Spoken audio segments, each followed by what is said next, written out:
Hi guys, this is Dion here with Your Guitar Academy. So in this lesson, I want to talk about the second half of the B section of this Cory Wong style player study. So we're just building off this bass groove and we've got some slight variation on the groove. And we're also finishing this section with a really cool 11 chord to lead us back into our tonic of B flat. So grab your guitar and let's get going.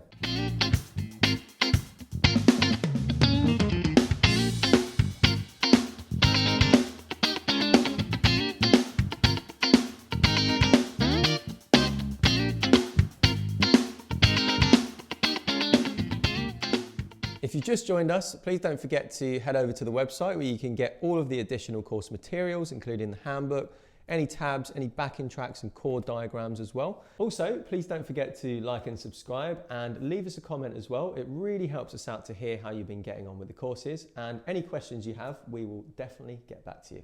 We're kind of harking back to our A section groove in this part. So if you remember the A section,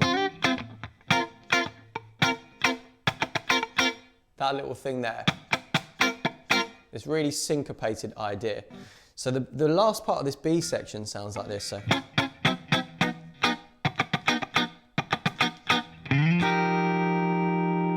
let's try that once more.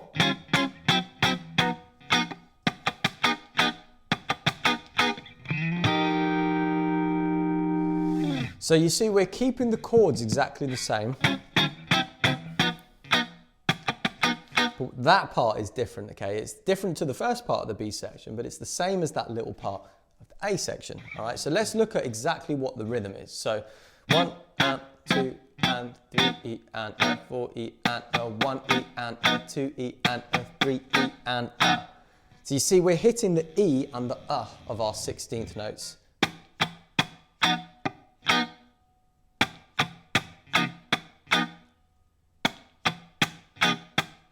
You just want to get used to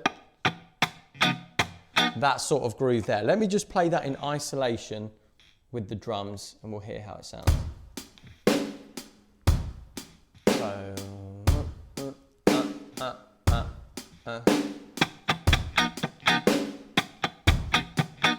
and a E and a, and a E and a, and a E and a. So there we're squeezing down on the chord on the E and the .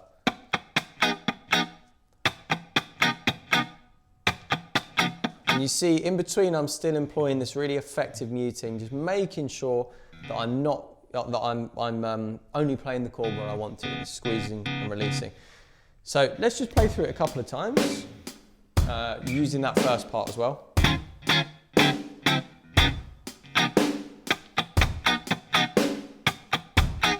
Let's go back.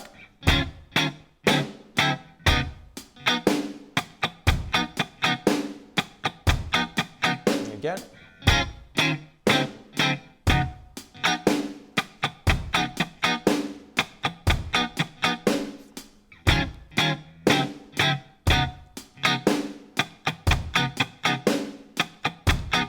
Once more.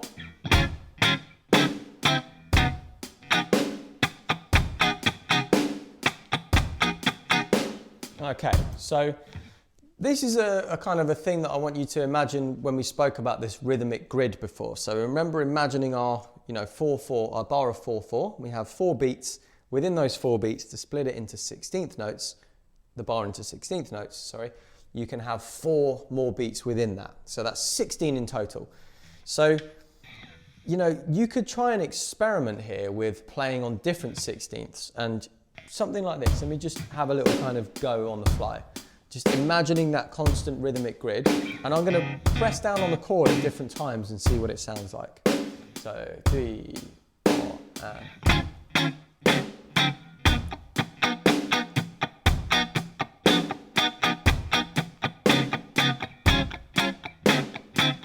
Now back to the normal groove. Maybe a variation.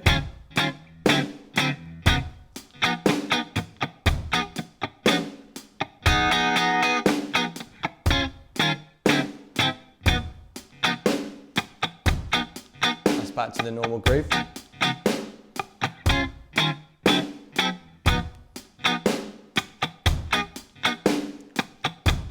And the variation. variation.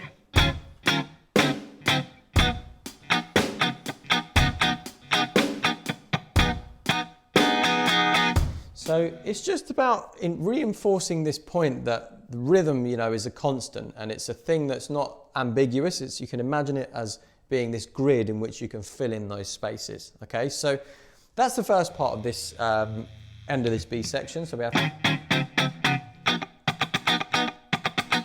and then we have this lovely 11 chord that we spoke about in a previous unit. So the frets for this chord are as follows. So we're going to have our second finger on the 8th fret of A, third finger on the 8th fret of G, fourth finger on the 8th fret of B, first finger on the 6th fret of E. Remember, our second finger here is just touching on that D string to kind of mute it. And also, my second finger here is also stubbing up against that low E string. And with this, we don't do any sort of rhythm for it. We just go 1,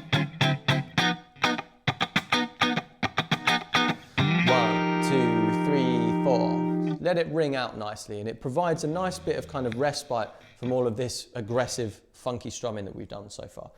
Let's hear it in context. So, the B section so far.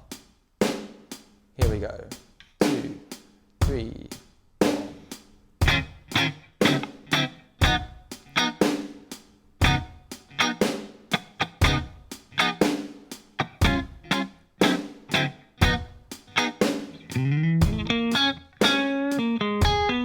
And again, but with the variation.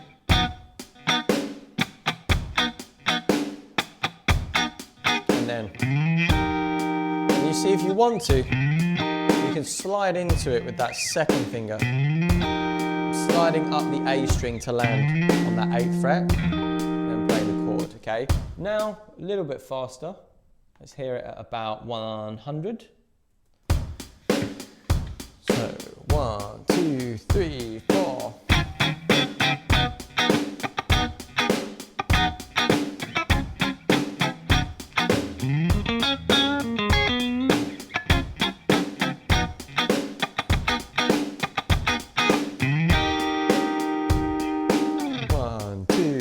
One more time.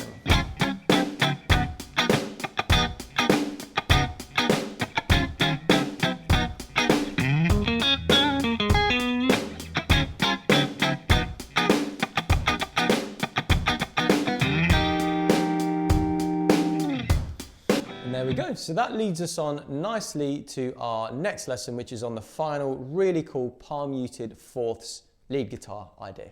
That's it for this lesson. If you want to go on to the next lesson, you can click here. And if you want to go back to the beginning of the course, you can click here. Also, please don't forget to leave us a comment. Let us know how you've been getting on with the course so far. And if you have any questions about anything, we'll answer it and we'll get back to you as soon as we can.